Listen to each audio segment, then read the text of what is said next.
YouTube just made it that much harder for smaller channels like myself. Here's why, and here's what I'm doing about it. Today, we're going to talk about the monetization policy that everybody's seeing, kind of what your options are, the pros and the cons of it as well, and then what I'm going to do as a creator and what you could do as well. So, without further ado, let's get straight into it. So, as we've seen, the monetization policy has changed again.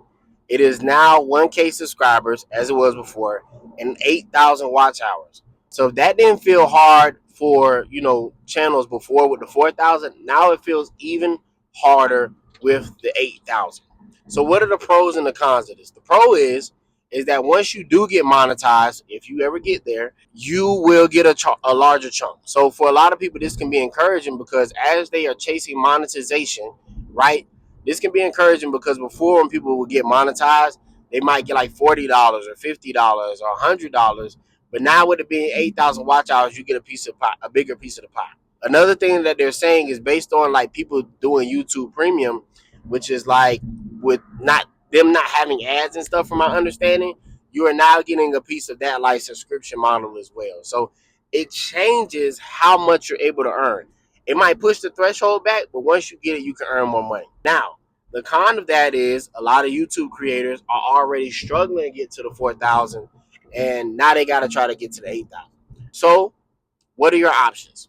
So these are some options that I have seen that channels do before, and you could think about it. So you still have the 500 subscribers, and once you get there, from what I've seen, you can get the membership, you can get the fan chat, super chat, all of that stuff. You can get the shopping where I think it's like sell and review products or something like that. You can still do that.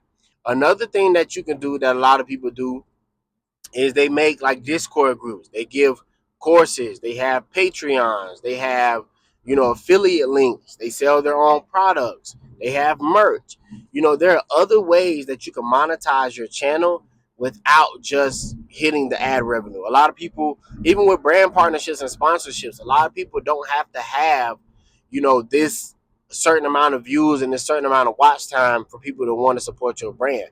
They want to see that you have like a small or like an inclusive community, a supportive community, people that comment on your videos, people that support the things that you do. So although that can be discouraging that you have to get a certain number of watch time hours, certain number more of watch time hours than you had before, it can also be encouraging because now you can kind of review your business model. Do you want to do affiliate links?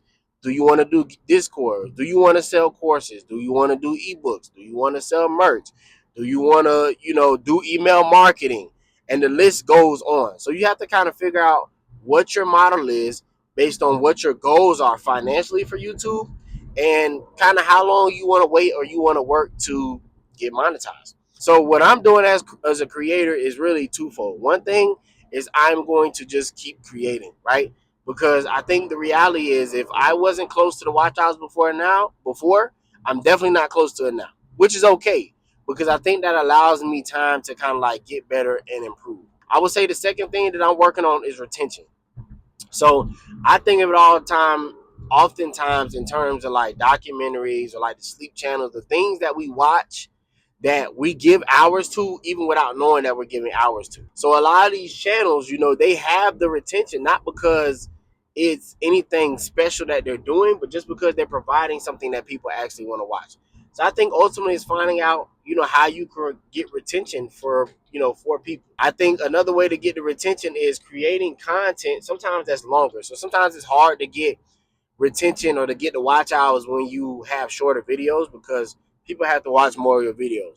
But when you're creating longer videos, a lot of times that can increase your watch time because people are watching your videos longer. I think creating more videos, getting better at the editing, the packaging, the thumbnails, but I think also the retention part of it. I think that's the most important part is figuring out how can I retain people? How can I get people to want to watch my videos more and stay for a little bit longer? So I think this can be encouraging if you look at it that way. It could be discouraging if you look at it that way.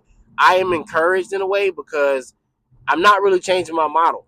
I'm just doubling down on what I've been doing, which is trying to figure out how to improve and how to get better. So if this video is helpful, like, comment, subscribe. Till next time, peace.